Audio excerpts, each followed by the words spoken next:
The following program, The Russ Belville Show, is intended for responsible adults only.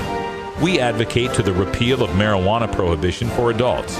We discuss the science, culture, and controversy about America's marijuana laws. We do not advocate any illegal activity and encourage all listeners to learn their state and federal marijuana laws. Opinions and claims made by guests and advertisers on The Russ Belville Show are their own, and The Russ Belville Show cannot be held legally responsible for their validity or reliability. Viewer discretion is advised. You take a seed, you plant it, you grow it, you dry it, you roll it, you smoke it. You take a seed, you plant it, you grow it, you dry it, you roll it, you smoke it, and it goes down smooth. Hey! Spanning the continent to bring you the truth about cannabis and marijuana law reform. I smoke pot and I like it a lot. From the promise of legalization. And I think that we need to rethink and decriminalize our marijuana laws. To the agony of prohibition. One major responsibility is to encourage people to use less drugs. The Russ Belville Show, the voice of the marijuana nation. Brought to you by the National Cannabis Coalition. Yeah, I hear you had a question for me. Now, here's your host, Radical Russ Belville. Yes, we do. We love the herb, and welcome, folks. It is Thursday, August 30th, 2012, and it's got to be 420 somewhere in the world. Thanks for joining us on the show today. We are jam-packed with news and information and education for the cannabis community. We're glad you could join us. Make sure you visit our website at ncr420.com and visit our show blog at radicalruss.com for more information. Once again, we're here in the virtual studio. We're in the real studio here in Rolla J Studios. We don't have anyone in the virtual studio. That's what I was trying to say. Cannabis Carry is off today, but joining us here in the real studio, working the Ninjineer desk, we've got our own Brian the Red. How you doing, Brian? Let's see. Oh. There you are. I'm unmuted now. That's how I'm doing.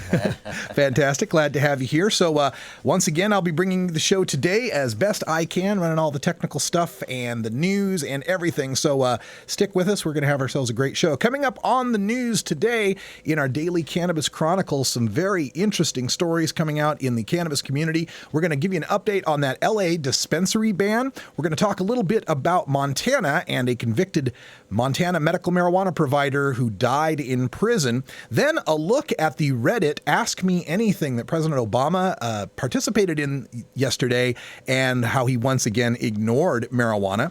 Then we're going to take a look at some new data coming out of Washington State showing county by county breakdowns of the cost of marijuana prohibition in Washington State. Then we're going to take a look at the Marijuana Policy Project's list of the top 50 most influential marijuana users that was just released today. All that's coming up in our Cannabis Chronicle right after the first break. Then at 20 after, we do our daily Toker Tunes break. We always do that at 20 after so that we can relax and unwind and enjoy some sweet sounds. And today it's Groovin' Thursday, where we play R&B, soul, rap, funk, hip-hop music. And today we got some R&B soul from a sax player named Lakeisha Benjamin. We're going to check that out at 20 after.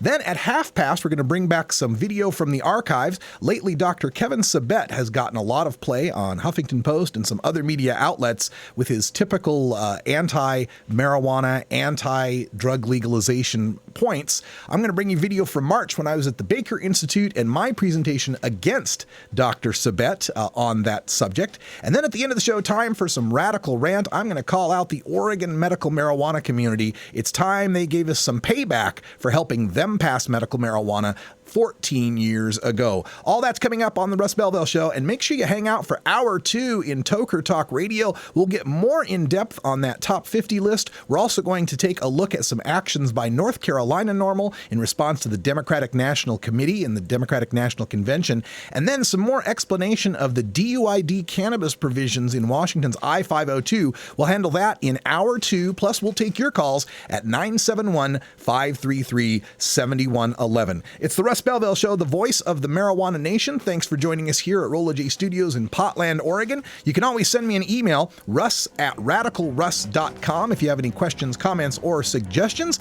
Stick around. I'll be right back after these messages with your Daily Cannabis Chronicle.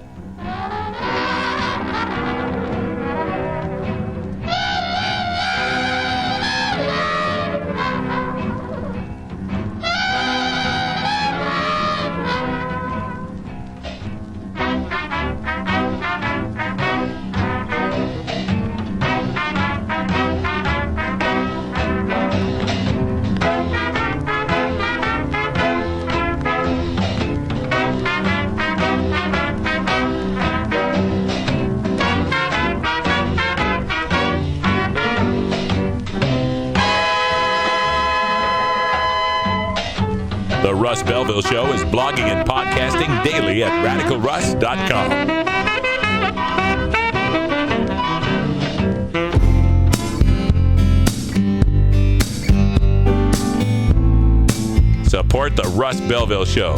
Text the word Russ to 420-420 and connect with the National Cannabis Coalition. You can also send $10 to the Russ Belville Show right from your smartphone. That's Russ to 420-420. You're listening to Radical Russ on the Russ Belville Show. I'll say, little red Corvette, darling, your mud's too fast. Little red Corvette, you need a lover that's gonna lay. Tjena, jag heter David, PKA The Dirtball. Vi ska röka hela tiden, alla år.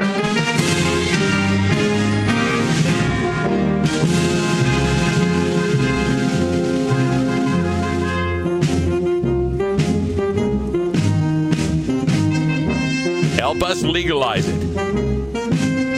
Text NCC to 420-420 and send $10 to the National Cannabis Coalition.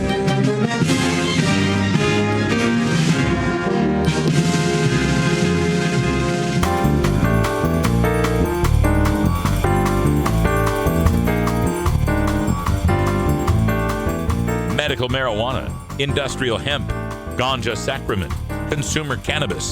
The topic of marijuana is heating up the news, and the Russ Belville Show catches you up with today's latest headlines. Now, here's our senior news editor, Cannabis Carey, with the Daily Cannabis Chronicle. Carrie is off today. I'm Russ Belville with your Daily Cannabis Chronicle. Reporting from Kathleen Miles at the Huffington Post, L.A. marijuana dispensary ban suspended. 50,000 signatures could force pot shop referendum. Medical marijuana patients in Los Angeles can exhale a sigh of relief, at least for now. LA's marijuana dispensary ban, which was set to go into effect in 1 week, has been temporarily suspended after patients and supporters delivered 50,000 signatures to force a referendum on the ban, the city clerk's office told the Huffington Post Thursday. The ban, which has the approval of Mayor Antonio Villagrosa and Police Chief Charlie Beck, intends to shut down about 1,000 marijuana dispensaries in the city, including those that have complied with the law. Instead of using dispensaries, groups of 3 or fewer marijuana patients would be allowed to grow marijuana in their homes. Gary Carver, a medical marijuana user who suffers from glaucoma and was one of the petition's signatories, said in a statement, quote, "We understand and appreciate the need for strict rules and regulations regarding dispensaries, but the outright ban went too far and will result in many sick and infirm patients suffering needlessly. What we need is a thoughtful policy that allows us to get our medicine and protects communities, not a short-sighted ban that causes us pain and thwarts the will of the people." End quote. The city clerk's office has 15 days to verify the signatures. If at least 27,425 signatures are verified, the city council has 20 days to choose to either repeal the ban or put it to the voters on the March 5th, 2013 ballot. Patients and supporters hope the ban will be repealed, but if it's put to a vote, they say they are confident Angelenos will support storefront access to medical marijuana. Well, good news on this, and kudos to the activists there in Southern California who worked so hard to collect those signatures. And the statement was exactly right. The people of Los Angeles and the people of California want to see safe access. Things going too far, dispensaries crossing the line, that is the fault of the LA City Council for not setting up regulations in the first place to deal with this. But you don't throw the baby out with the bathwater and just do an outright ban just because the City Council couldn't get its act together and responsibly regulate these shops. It's time to work with the community and realize medical marijuana is not going anywhere. It's going to be in California. It's here to stay. Find a way to work this out with the activists and the patients who know what they're doing. News from the San Francisco Gate, reporting by Matt Voles of the Associated Press. Helena, Montana. A convicted Montana medical marijuana provider with a history of serious illnesses died Thursday after his transfer to a federal prison that could give him proper medical care was delayed for months. Richard Flore's death came weeks after a federal judge denied an attorney's request to release the 68-year-old Miles City resident while he appealed his 5-year sentence. U.S. District Judge Charles Lovell wrote in his August 7th order that it was unfortunate that Flore's transfer to the Bureau of Prisons medical facility was delayed, but, quote, it is not factually or legally significant, end quote. Lovell sentenced Flore in April after Flore pleaded guilty to maintaining a drug-involved premises. Flore previously was diagnosed with dementia, depression, and numerous medical conditions, and Lovell recommended that he be evaluated by federal prison hospital officials to determine what facility would be best suited for him. Flore had been held at Crossroads Correctional Facility, a private prison in Shelby, while awaiting the Bureau of Prisons' decisions on where he would serve his sentence. He was removed from the Shelby facility Tuesday and was being held temporarily in a Las Vegas jail Wednesday when he suffered 2 heart attacks, renal failure, and kidney failure, according to his attorney, Brad Arndorfer.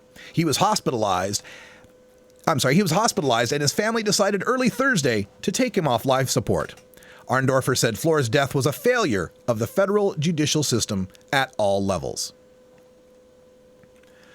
Well, once again, when we're talking about medical marijuana and we're talking about the legislature of Montana, we're talking about the Congress and the president and all of the people who continue to persecute these providers despite their states voting for this, it just reminds us that these aren't just people losing their jobs, losing their businesses. They're losing their health and they're losing their lives over this. A 5-year mandatory minimum sentence for this guy. A 68-year-old man with bad kidneys and a bad heart. And we can't even do the bare minimum of getting this guy into a federal prison that could take care of his needs. No, we just shuffle him off to any old prison, the Crossroads Correctional Facility, a private prison, mind you. Somebody made money off their stocks for holding this man and eventually letting him die. This is why we're here every day. This is why we're fighting to end this marijuana prohibition. This is why when people ask you why you're standing up for marijuana legalization, it's not that important, it's no big deal, you're just fighting for the right to get high, say no. We're fighting so nobody else has to die in a cage over a plant. Reason.com is reporting on the Reddit platform where President Obama joined the Ask Me Anything platform on Reddit yesterday. Lucy Steigerwald reporting. Yesterday afternoon, President Barack Obama took to the so-called front page of the internet, Reddit.com, in order to answer questions from users in an AMA, or Ask Me Anything. Almost 4 million page views crashed the servers, and Obama ended up answering a mere 10 questions out of more than 22,000. And he ignored a lot of the big issues. According to Slate magazine, quote, popular questions about medical marijuana, soldiers with post-traumatic stress disorder, and the president's failure to close Guantanamo, meanwhile, went unanswered. $20 says he doesn't address this, one Redditor predicted correctly about the marijuana question. Should have been titled, Ask Me Almost Anything, another grumbled.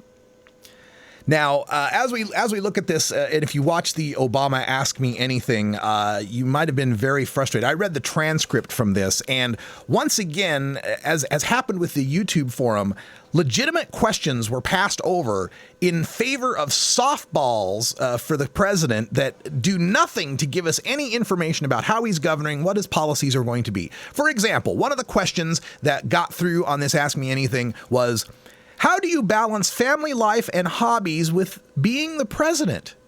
Another asked, what is the first thing you'll do on November 7th, win or lose? Another asked, who is your favorite basketball player?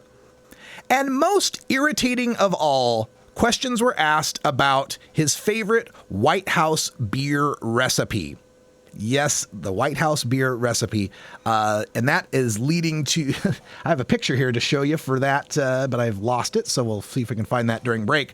But yeah, there's a new meme out. Gets asked dozens of times about his medical marijuana crackdown. Instead, answers a question about his recipe for homebrewed beer. And as I've pointed out many times, this is the first time a sitting president has manufactured drugs in the White House. News from the Thurston County chapter of the National Organization for the Reform of Marijuana Laws. Marijuana prohibition costs Washington County $18.5 million. Enforcing laws against the personal possession of marijuana cost the Washington County of Thurston, home to the capital city of Olympia, $18.5 million over a 10-year period, according to data analysis by the Thurston County chapter of Washington NORML. Rose Ellitz, a Thurston County NORML director who is a CPA with over 20 years' experience, analyzed 10 years of data from the FBI Uniform Crime Reports and the Washington Association of Sheriffs and Police Chiefs arrest statistics for the cities of Olympia, Tumwater, Lacey, Rainier, Tenino, Yelm, the Evergreen State College, and the Nisqually tribe. Probably Tenino, right? For this study, the Thurston County Sheriff's Department was unable to provide adult arrest data for the years 2002 through 2006. County Sheriff's Department has indicated those statistics are not available. Financial information was gathered from city and county budgets or published financial statements to calculate the overall cost of enforcement. Then the overall cost of enforcement was divided by the total arrest for that jurisdiction to arrive at an average cost per arrest. In releasing the report, NORML Thurston County Director Rose Ellitz said, quote, these jurisdictions spent $18.5 million between the years 2002 and 2011 for marijuana possession enforcement. Each of these jurisdictions should adopt a lowest enforcement policy toward adult personal use of marijuana. A single arrest for possession can result in a lifetime of collateral consequences, making it difficult to get a job, find a place to live, or even open a banking account. There are better uses for our tax dollars. Well, you know, an even better solution instead of a lowest enforcement priority is how about a no enforcement policy by passing I-502 and legalizing possession of marijuana. Now, it's interesting that they come out with this $18.5 million number. There's another interactive page put up by the American Civil Liberties Union of Washington, ACLU-WA.org, and it's an interactive map on what is your county spending on marijuana law enforcement. Now, according to the ACLU, the number for Thurston County alone is less than what is being shown, claimed by the Washington County NORML chapter. The ACLU claims $6.2 million, not $18.5 million of enforcement costs. Also, there's records for every county, including King County in Washington, where $34.9 million were spent over the past 10 years. And the Washington state total racks up to $211 million on marijuana prohibition enforcement alone. And news from NORML in North Carolina. The Democratic National Committee is holding their convention in Raleigh, North Carolina, and in response, North Carolina NORML will be hosting Libertarian presidential candidate Gary Johnson, former Special Agent Jamie Haas, and Southern rock artist Greta Gaines as they speak on behalf of the organization to raise awareness and support for ending marijuana prohibition. The North Carolina chapter of NORML is excited to have such an esteemed group of individuals to speak on behalf of the marijuana movement at this politically symbolic event. Legalization could generate approximately $10 billion annually in tax revenue and law enforcement savings. 17 states, along with the District of Columbia, have passed pro-marijuana legislation. With Colorado, Oregon, and Washington all voting on legalization initiatives this November, it is more important than ever that we bring as much attention to this issue as possible. End quote. The event information, it is September 4th at 5:30 p.m. Eastern Time. The location is Speaker's Podium at the corner of East Stonewall Street and South Caldwell Street in Uptown Charlotte. And I just would like to mention that Gary Johnson, Jamie Haas, and Greta Gaines have all been guests on my show. And if you look back in our archives at radicalruss.com or youtube.com/radicalruss, I'm sure you'll be able to find all of their interviews. Gary Johnson, of course, former governor of New Mexico, running for the presidency under the Libertarian ticket. Jamie Haas was a former Immigrations and Customs Enforcement special agent who I met personally when I was last in Texas.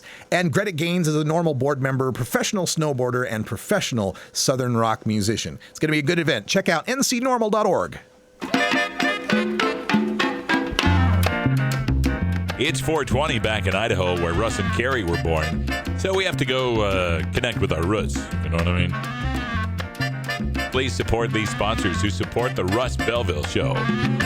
Oh, have you? All right, when we come back, we got time for our daily Toker Tune. It's Groovin' Thursday, and we're going to get things a little soulful today with Lakeisha Benjamin, a little saxophone music. So stick around. It's the Russ Belville Show. Light 'em up if you got 'em. Carolina, then you know you're talking to that reefer man. Take marijuana off of the streets, put it in a store. We can make it harder for the teens to buy. Sell it like a bottle of wine. Jobs for our people, money for schools. Who could ask for more? Strict regulation, fund education. Yes, on 64.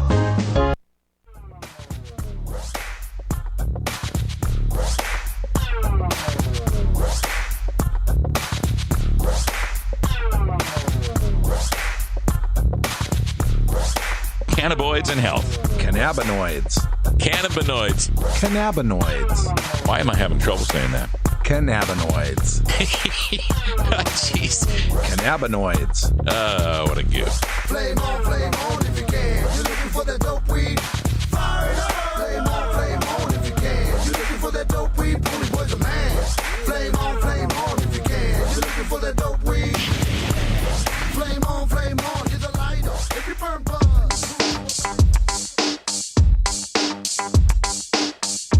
Everyone knows music and marijuana go together, so let's wind up our 20 after break with the Russ Belville Show's Daily Toker Tunes, the best in pod-safe 420 music from around the web.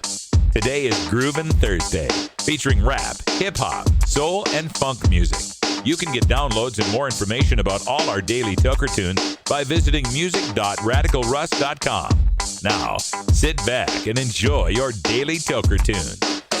I have to admit, folks, that I picked up on this next tune off the IOTA promo net based on the title of the album alone. It's called Retox. That's right, not Detox. Retox.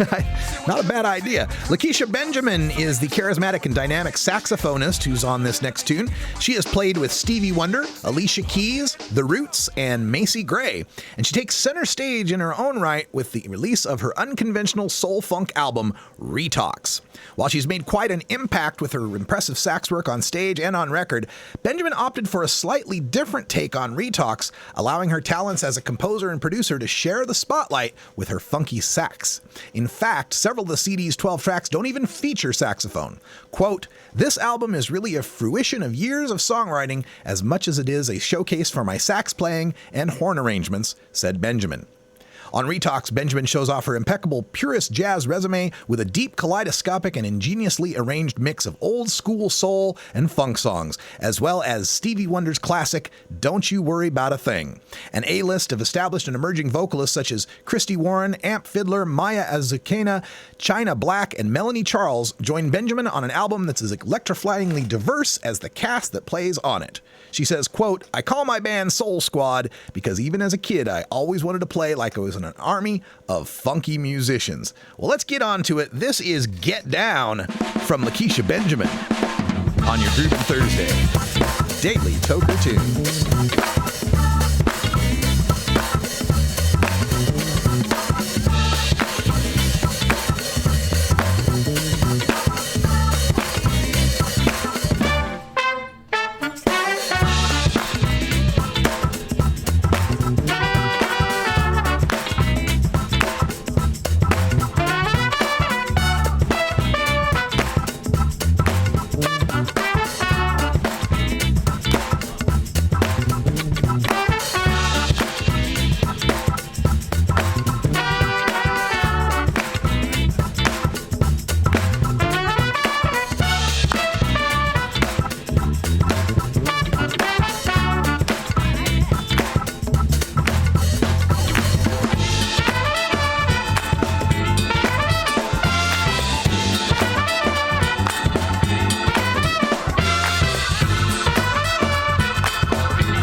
Dear Dad, how should I say this? You know how you enjoy a drink after work? Well, in many ways, I'm just like you. I have a good job, I work hard, but when I get home, I prefer to relax with marijuana instead of alcohol. They're a little similar, but marijuana is actually less damaging to my health, and frankly, I don't feel like crap the next day. I hope this makes sense, but if not, let's talk. TalkItUpColorado.org. Start your conversation about marijuana, paid for by the Campaign to Regulate Marijuana Like Alcohol.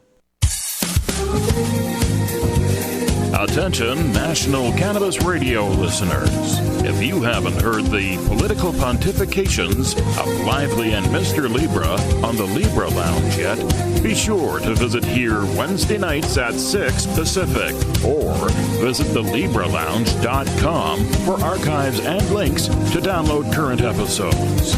Be a lounger. The Libra Lounge.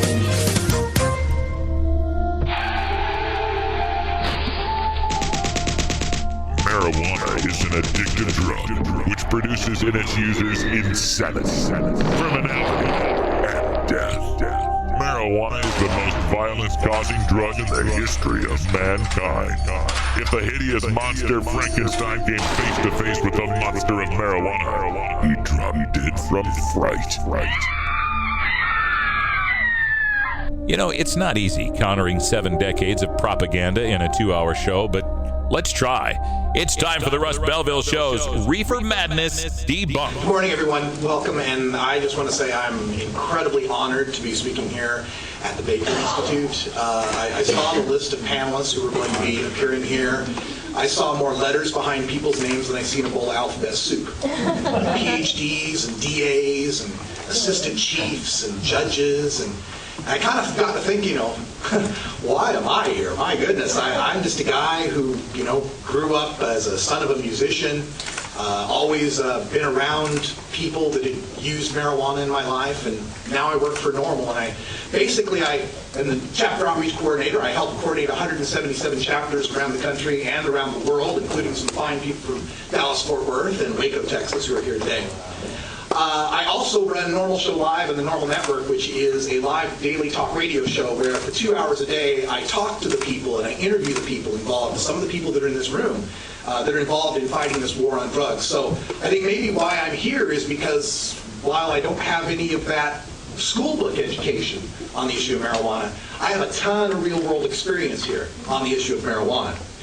I'm thrilled here to be with Dr. Sabet, and we've gotten to speak a few times, and he's a wonderful man. And as far as people who have worked for the ONDCP goes, a very gracious person who has told me to my face he does not want to see me put in a cage for my use of marijuana, and I appreciate that. Thank you. But it is kind of intimidating because the man's going to Harvard and getting a PhD at Harvard. I mean, my biggest academic achievement was I was the Boise State mascot in 1985. I mean, he's worked in the White House. I once ate at a Waffle House. But again, I think where I bring something to this debate is that I have skin in the game. I began smoking marijuana on July 4th, 1990, in a resort town called McCall, Idaho, with the guitar players in the band that I was playing with at that time. And I remember when that joint first went around the circle. And remember, my father is a drug addict and an alcoholic, and I'd always been told, just say no, drugs are bad, and okay, don't do it, just don't do it. When I saw that joint go around, I thought, oh my God, I'm in a band with guys that do drugs. These guys do drugs. And I refused it the first couple times it came around. And I was really shocked because when I did refuse, I was a little worried because I'd heard about the peer pressure, and they all kind of went, okay. It's kept passing around. And after about 4 or 5 or 6 passes of this, and them giggling and just having a good old time and not really being any problem, I finally took a puff. And when I took that puff, I went, this is drugs? Really?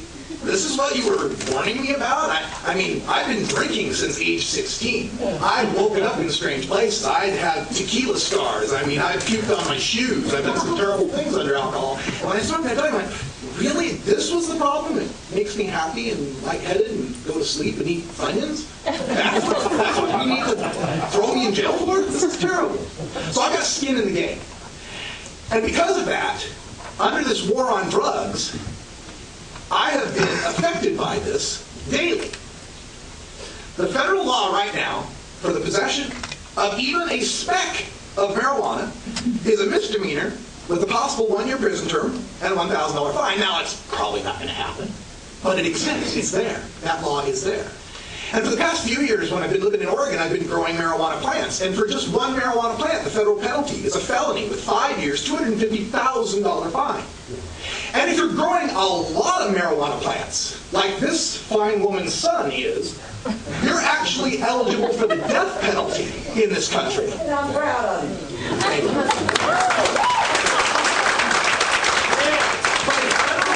Penalty exists. We are one of 9 countries in the world that has a death penalty involved with marijuana. Now, you have to grow over 60,000 plants, make $2 million, $20 million over a certain number of years, continuing criminal enterprise, yada, yada, yada. But the fact exists, we have a death penalty for this plant. A death penalty. In Texas here, we've heard some of the folks talk about that, the misdemeanor, 6 months, probation, $2,000 fine, mandatory rehab. A plant is felony, 12 years, $10,000 fine. In Florida, it's 5-year felony for anything 21 grams or over. 21 of those sugar packets, 21 grams is about 3/4 of an ounce. Felony, 5-year sentence, $100,000 fine, and you lose your right to vote. And in Florida, you lose your right to vote as a felon permanently. After 5 to 7 years, you can apply to a clemency board to maybe get your right to vote back. This has resulted in 8.2% of all Floridians of voting age being disenfranchised and 19.8% of African American voters being disenfranchised in the state of Florida. It's really hard to change the laws that criminalize you when you can't vote to change them. Even in my home state of Oregon, where people think, oh, well, hippy-dippy liberal, love fest, pot and love and patchouli and all that. Yes, it is decriminalized, less than an ounce is a ticket. You do get a 6-month driver's license suspension, even if you weren't driving. And a $1,000 fine. But over an ounce in the state of Oregon is a felony, 10-year sentence, $100,000 fine. We go from 28 grams as a ticket to 29 grams is a 10-year felony. So it isn't even good even in the state of Oregon, where people think it's all hippy-dippy sun and light. And the folks here, and I saw a slide up there that said, oh, there's only 0.3% of people in prison and 0.1. Well, first of all, sucks for them, huh? But for all the rest of the things that happen that have nothing to do with being in prison or being arrested. First of all, if you've been arrested, you can be considered a drug criminal for the rest of your life. That follows you around. If you're a student, you can lose your financial aid, because if someone's got a drug problem, the last thing we want them to have is a college education. You can lose your federal housing for being arrested for marijuana. It can be used against you in child custody cases. And these aren't just abstracts to me. These are my friends. Every person I know smokes marijuana. Every person I know and interact with directly smokes marijuana. And not just the, oh, I smoked a joint at the class reunion. I'm talking daily and weekly marijuana smokers. And not just medical smokers. People like me who just like to smoke pot. That's all we like, just like to smoke pot. And even without the arrest, we've got people here like myself who've been living in fear of police officers. When I saw this assistant chief up here talking about, the neighborhoods and the cities, I thought back to all the times when I wanted to call a cop, I wanted to interface with a police officer, but that thought was in the back of my head, better not. Are you sure you don't got something on you? You sure not going to come back to your house and want to check things out? You sure you're not going to want to bring a dog to your car? How many crimes go unreported? How many women live in domestic violence situations where they won't report the guy beating them because, well, they've got drugs, they might lose their kid? I mean, the tendrils of this are so intertwined, and I talk and deal with these people every day. And the bottom line is that this war on drugs essentially says to me, Russ Belville, the federal government thinks you ought to be in a cage because you like to smoke pot. Now, if you'd like to go home and drink, you can drink Crown Royal until you pass out. That's fine. If you want to smoke, you can buy cigarettes and smoke until you get lung cancer and die. Don't got a problem with that. But if you want to smoke a little pot that never killed anyone, makes you happy, want to eat Funyuns, makes jazz sound good, we got to put you in a cage. I just think that's fundamentally wrong. Now, to this question, war on drugs has failed. Is legalization the answer? Well, as Russ Jones, the very well-named Russ Jones said, we don't have a war on drugs, we have a war on people. I have never seen a DEA agent point an automatic weapon at a marijuana plant. But a few of my friends working in dispensaries have had automatic weapons pointed at their heads. A few people that I've reported on have had armor-clad thugs breaking into their home, throwing flashbang grenades, wearing body armor, shooting their dogs while their children are in the house. But I have never seen them point that gun at a plant. And while it is a war on people, it's not really a war on all people who use drugs. Like comedian Paul Mooney once said, I have the complexion of protection. I'm a middle-aged white guy. I'm not going to get busted for weed. Probably never. Probably never. So it's not a war on people who use drugs. It's a war on some people who use drugs.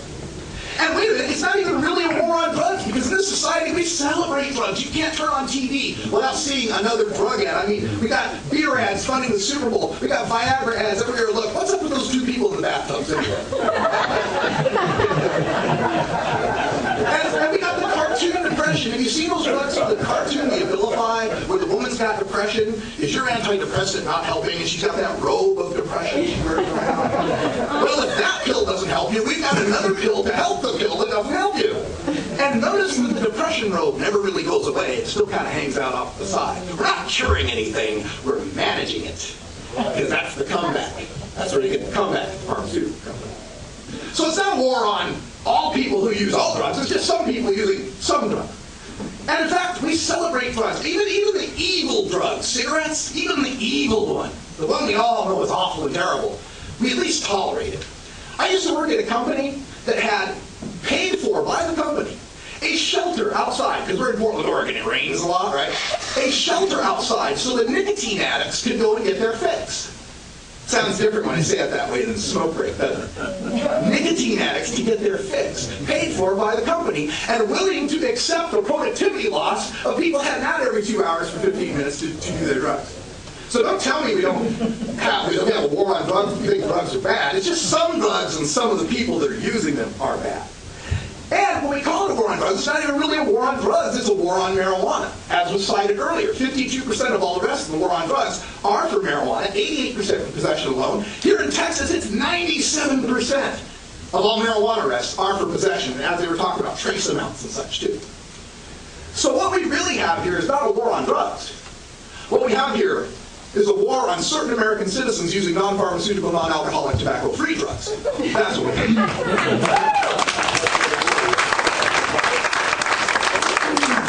So the first premise of the question, war on drugs, is kind of not exactly a true premise. And the other part is, has failed. Has failed at what? What has it really failed at? Because if you look at this with the right perspective, the war on drugs is an incredible success. I mean, if you own pharmaceutical stock and you're worried about medical marijuana competing with Xanax or Paxil or Prozac or any of those drugs or the opiate drugs that you sell, well, the war on drugs is doing great to keep that natural cheap competition out of your market. If you are an owner of prison stocks or you work as a prison guard in California, where the median income for a prison guard is $74,000 a year. By the way, speaking of well-funded drug lobby, that supplies my salary. We have, if you're a cop and you want to keep your thumb down on a certain neighborhood, a certain class of people, there's nothing better than the war on drugs for collecting fingerprints, getting people in the system, being able to shake them down, maybe find some other crime they might be up to.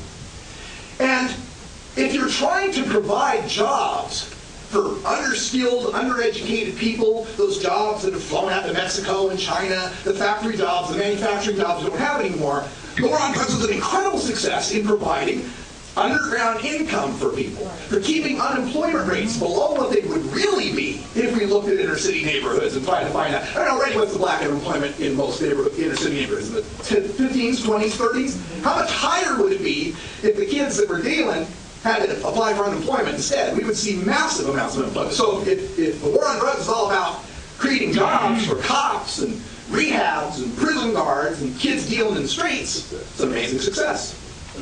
Well, let's take it at its face. Let's take it what we're really intending here. The war on drugs is a failure because of what Nixon said, right? Nixon said we're going to do war on drugs, we're going to end abuse and dependence, reduce the harms, all that. Well, people who've been up here before have already told you all about that it hasn't really worked. So, is legalization the answer? Well, again, depends.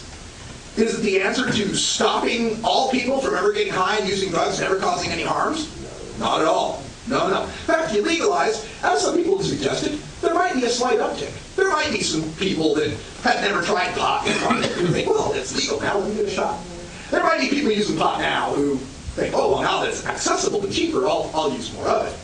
But again, people are smoking pot now, and I haven't yet seen much harm from that in the first place. Maybe the legalization is the answer if our goal is to reduce harm.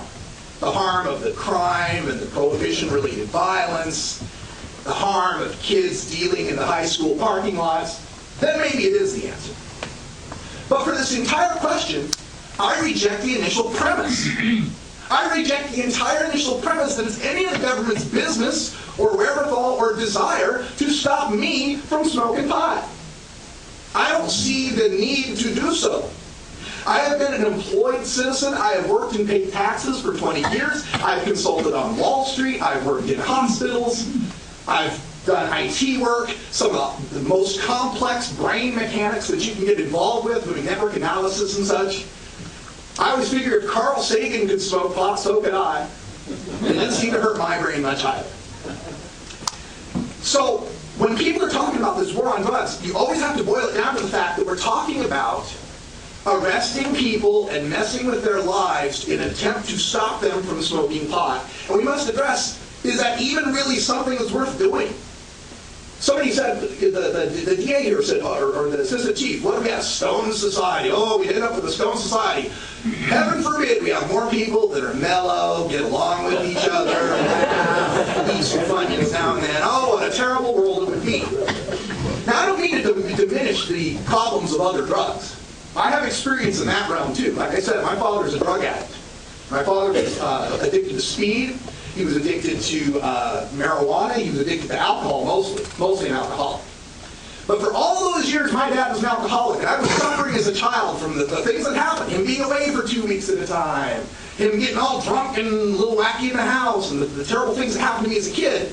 Not once did any group of cops ever try to break down the door, throw in a flashbang grenade, and haul my dad off for my well-being.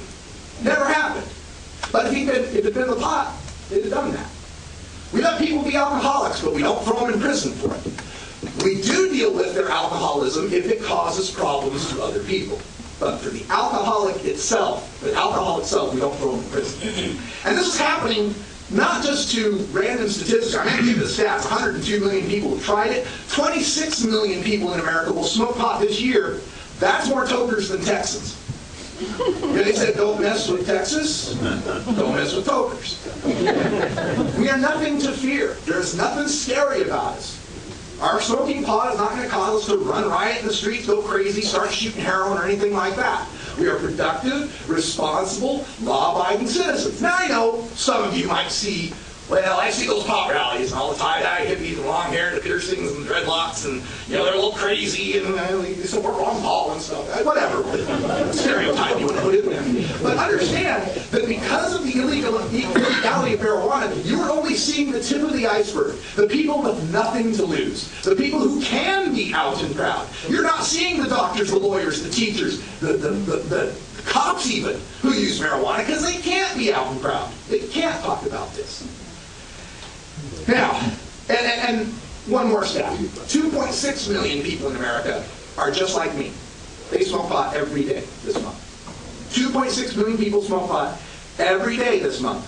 That's more than the population of Houston, Texas. We cannot have a policy that says the entire population of Houston, Texas are criminals. It makes no sense.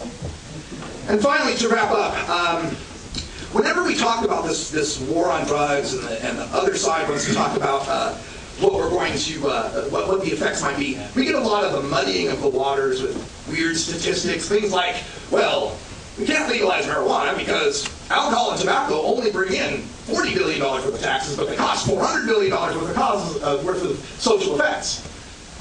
Yeah, that would be scary if marijuana were alcohol or tobacco. But alcohol and tobacco, if I'm not mistaken, kill people and are highly addictive. And marijuana is not. So I'm not scared by that. And there's a whole lot, we don't really lock people up. Not a whole lot of them. Well, even one person locked up for using marijuana is one too many. And finally, this idea that we want to cut the head off the snake. I heard that. We're going to cut the head off the snake. We're going to go after the big guns.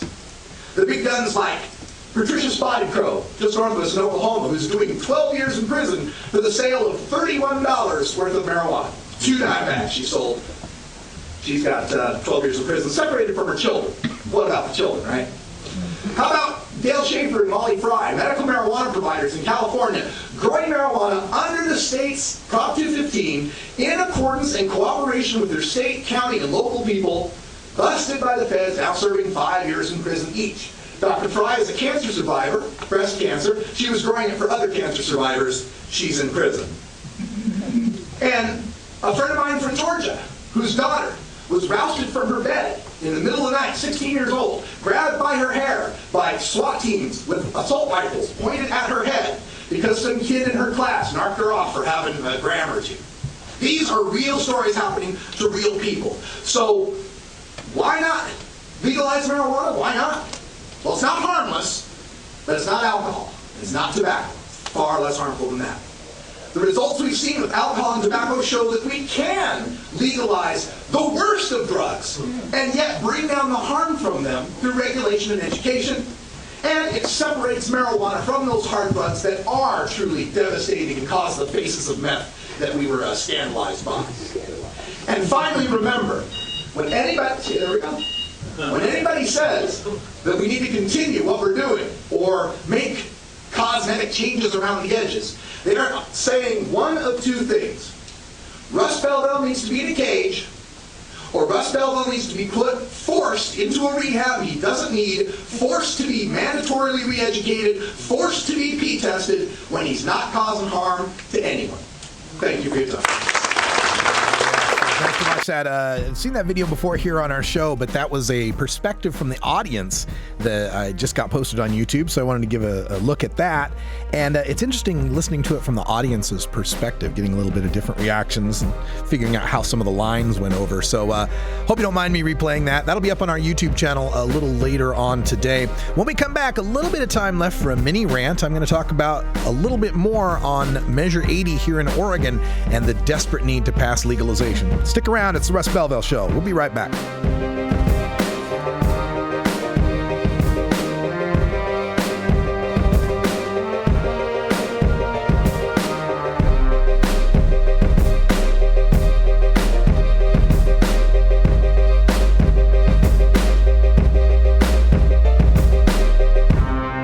You're tuned into the Russ Belville Show, the voice of the marijuana nation. Georgia. Hi, this is Willie Nelson. Alcohol prohibition didn't work in the 1920s, and marijuana prohibition isn't working today. It's time we stopped arresting responsible marijuana smokers. It's the fair thing to do. For more information, contact NORML, the National Organization for the Reform of Marijuana Laws. Call toll-free 888-67-NORML or visit their website at norml.org.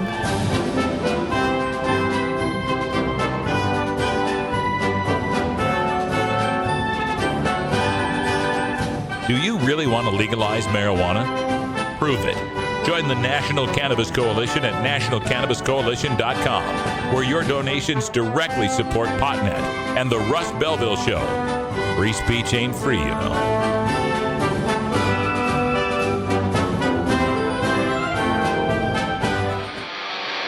You want answers? I'm as mad as hell, and I'm not going to take this anymore. You want answers? You have offended my family.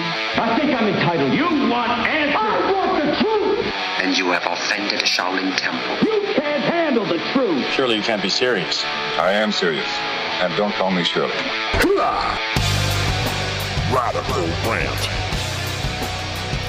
All right, everybody, just a little time here for a little mini rant. Yesterday, I talked about the Oregon Cannabis Tax Act, now known as Measure 80, and a couple of stories that had come out, very disturbing. One telling us that $3 million has been raised for legalization, $2 million in Washington, $1 million in Colorado, and something like $300 in Oregon. The number was pretty low. Very, very scary proposition. And the other thing we heard is how the campaign for Measure 80 is still in the red, having not even paid the petition gatherers who got it on the ballot yet, much less funded any money for commercials or advertising. And this has got us very, very scared here at the Russ Belville Show and National Cannabis Coalition and all around the activist community, because it's one thing to get something on the ballot, but if it gets on the ballot and belly flops and just, has a disastrous turnout, that can be more harmful than not getting something on the ballot in the first place. And again, it's not the time to form circular firing squads or start pointing fingers. It's time to rally around this. Getting it on the ballot, it's there. It's there for everyone. We don't have to depend on just one campaign or one person or one organization to promote this. Everybody can promote this, and we are looking at possibly forming another type of coalition activity, a PAC or something, to get some funding for this and to get this passed in the state of Oregon.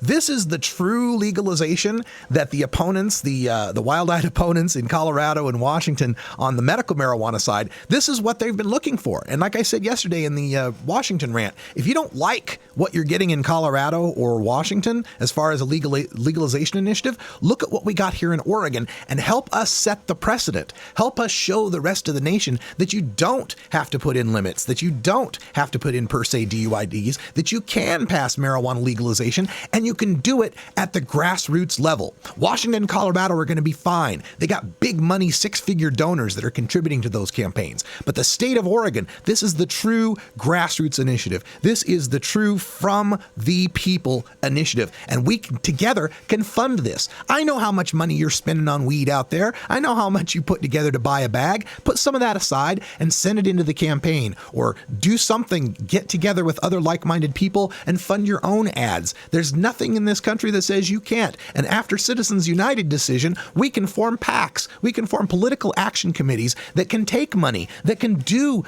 ads for the campaign. Let's make this happen. And I want to make a specific appeal to the medical marijuana community here in the state of Oregon. You know that the only reason we've got medical marijuana here in Oregon is because in 1998, a whole lot of people who aren't medical marijuana patients voted for medical marijuana, knowing that it was the right thing to do, that putting patients in a cage for their use of medicine was a moral outrage and must be stopped. Well, now it's time to address the larger moral outrage, putting anyone in a cage for their marijuana use. It's time for the medical marijuana community to band together like they did for Measure 74, just 2 years earlier, and start campaigning for the legalization of marijuana. Campaign for Measure 80, octa2012.org, cannabistaxact.org. We can do this. And if we do this in a grassroots way, this is going to be even better than having it pinned to one particular person or campaign in Washington, or one particular person or campaign in Colorado,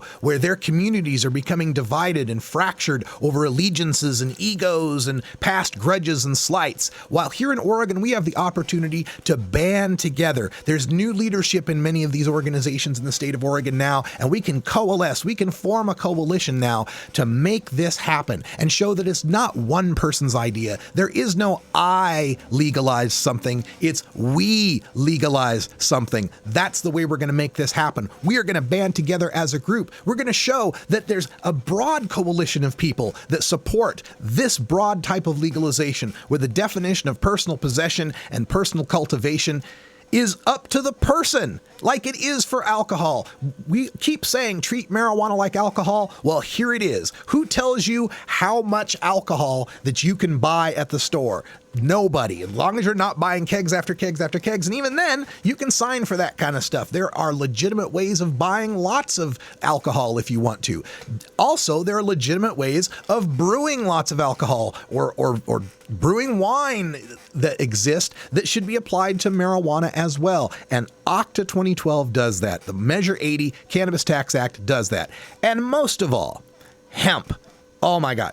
Complete legalization of hemp and all seeds defined as hemp. That's something in the Oregon Cannabis Tax Act that a lot of people aren't recognizing. All seeds, even seeds for growing drug marijuana will be classified as hemp and openly available for sale. If that's the kind of legalization you want to see, get with us, get involved, get organized, and we can make this happen. We'll have more news on that as it develops, and trust me, we're going to help develop it. But that's all the time we got for Hour 1 here. Stick around for Hour 2. Toker Talk Radio got all sorts of interesting stuff on the back burner. A stupid stoner story coming out of Spokane, Washington. Thanks to our chat room for that one. We got some more response on I-502's DUID provision from a attorney, Alex Newhouse, in Washington. We're also going to take a look at Marijuana Policy Project's top 50 most influential marijuana users, see if your favorite is on the list, and plenty more.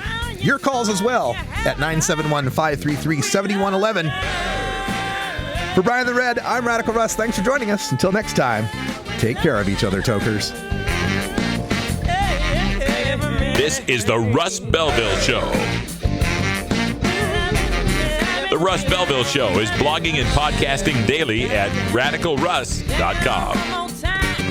You take a seed, you plant it, you grow it, you dry it, you roll it, you smoke it. You take a seed, you plant it, you grow it, you dry it, you roll it, you smoke it.